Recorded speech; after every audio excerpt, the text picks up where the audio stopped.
Unidad 1 hablaremos sobre las teorías en adquisición del lenguaje. Dentro de esta unidad se manejaron 5 autores que proponen la definición y su enfoque de lo que corresponde a cada uno en sus estudios. Dentro de la primera teoría nos maneja la conductista, que es propuesta por Skinner, en donde menciona que la adquisición del léxico o vocabulario es dada por las normas gramaticales, que se realiza también por condicionamiento operante. La teoría innatista o mentalista de Chomsky nos maneja que el lenguaje es la capacidad para hablar de los seres humanos y que esta está dado genéticamente determinada, o sea, el individuo nace con ella. En la teoría de maduración de Lennerberg menciona que para él el lenguaje se asienta en un sistema nervioso central y unos órganos periféricos que necesitan de unos procesos de maduración. En las teorías cognitivas propuestas por Ian Piaget, Brunner, Vygotsky y Luna menciona que son teorías cognitivas del desarrollo del lenguaje que entienden que ésta se basa en un previo desarrollo cognitivo. Para Luria y Vygotsky y la escuela rusa, el lenguaje es un agente principal en el desarrollo cognitivo, y para Piaget y la escuela de Ginebra sostienen que el lenguaje depende del aprendizaje de otros medios para su desarrollo.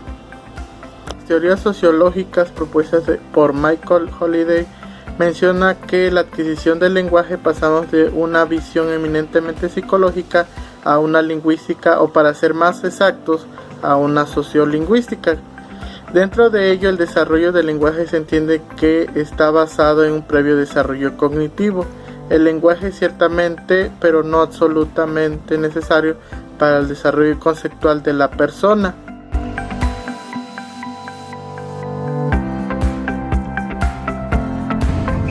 En el punto número 2 tenemos la adquisición del lenguaje y nos centramos en 2 temas, que son las etapas y los factores condicionantes del desarrollo del lenguaje. Dentro de las etapas del desarrollo del lenguaje tenemos la etapa prelingüística, que de acuerdo con Montserrat Molina, ella nos dice que este periodo comprende desde el nacimiento hasta los 18 o 24 meses de edad, en donde no podemos hablar de un lenguaje propiamente, sino de una forma de comunicación que tiene el niño.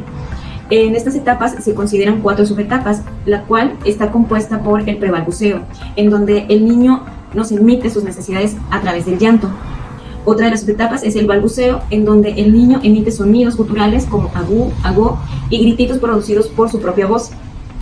La tercera subetapa es el balbuceo reduplicado, en donde el niño suele imitar los sonidos que éste escucha, como por ejemplo ta, pa y pa, que no significa propiamente que el niño esté diciendo papá. Y por último tenemos el balbuceo no reduplicado, en donde el niño empieza a producir las palabras ya propiamente y es relacionado a la forma de lenguaje. Etapa lingüística. Según Montserrat Molina, nos dice que esta etapa abarca de los 2 a los 5 o 7 años de edad y es en donde el niño adquiere en su totalidad el lenguaje. Entre las principales características que manifiesta el niño tenemos que distingue el género, ya sea masculino o femenino, usa pronombres, hace una interacción con otras personas, aparecen los cuestionamientos, usa frases de 3, 4 o más palabras, además de que sus ideas ya son expresadas y sus sentimientos. Finalmente, su gramática ya es usada de una manera más correcta y ya para finalizar el periodo se adentra en la lectoescritura, lo cual le da un panorama. Factores condicionantes se dividen en 2.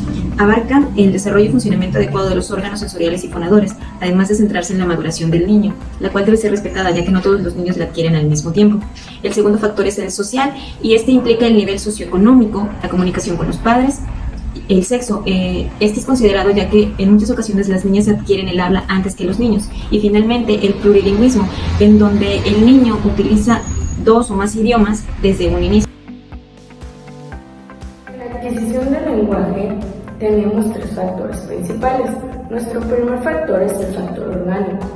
En este factor, el sistema sensorial tiene como dominante la audición y el aparato fonador. Nuestro segundo factor es el factor social.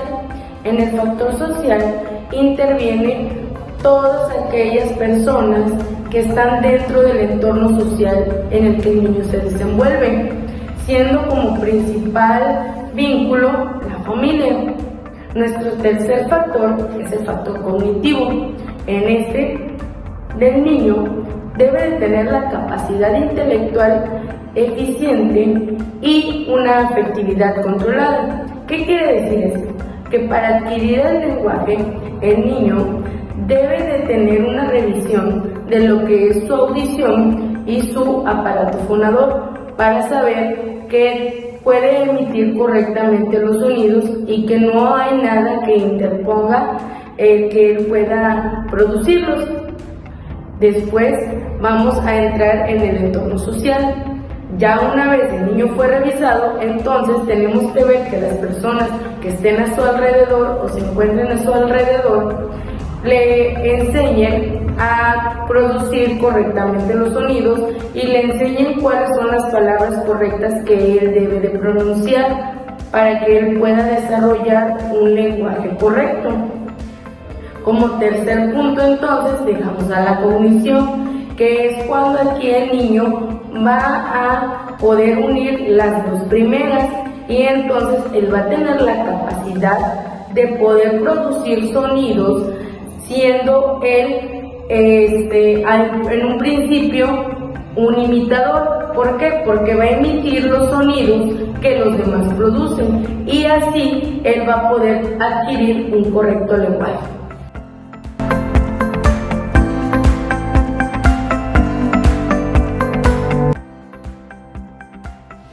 Ahora hablaremos un poco sobre los componentes del lenguaje.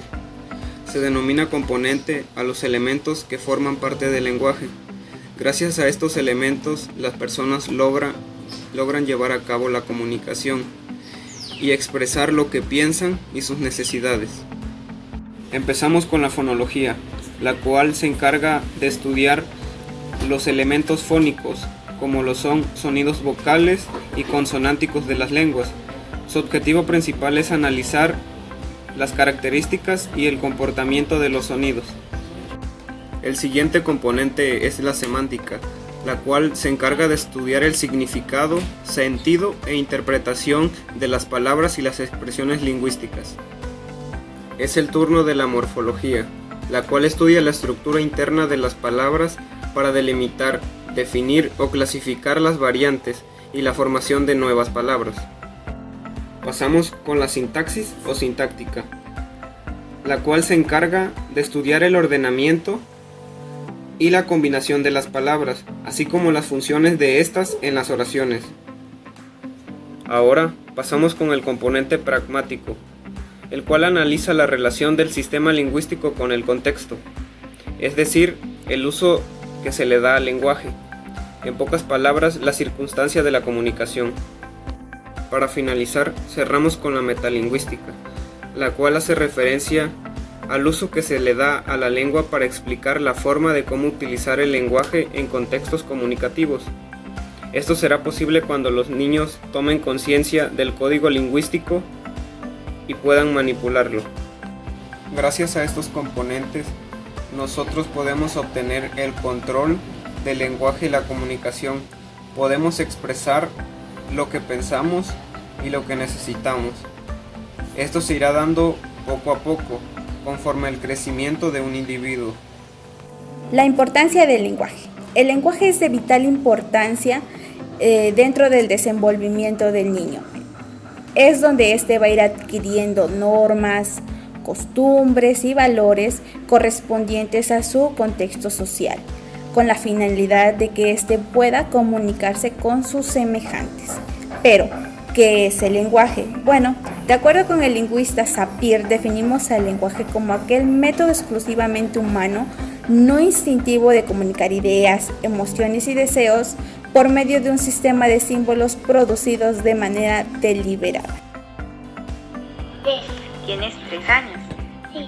Ok. Jorleni, ¿y cuál es tu caricatura favorita? La de Fury, los Papadoy, el Pipirmas, Ok. y los Tatacholos. El niño en esta etapa empieza a hacer relación entre lo que es objeto y palabra, y es a la edad de 1 año cuando el niño empieza con esta fase lingüística, la cual le posibilita enriquecer su vocabulario mediante distintas estrategias. Es aquí en donde el niño también empieza a hacer y dar respuesta a ciertas preguntas, tales como el por qué, cómo se llaman, qué hacen, entre muchas más, tal y como lo muestra en el ejemplo donde la niña da respuesta a cuál es su caricatura favorita. Esto tomando en cuenta que esta niña ya se encuentra en la etapa lingüística, ya que tiene la edad de 3 años, 6 meses. Por otra parte, es por ello que en esta etapa la interacción es la semilla que permite al niño tener esa influencia con su medio. Sin embargo, es importante tener en cuenta como docentes y como padres que no todos los niños tienen el mismo estilo de aprendizaje.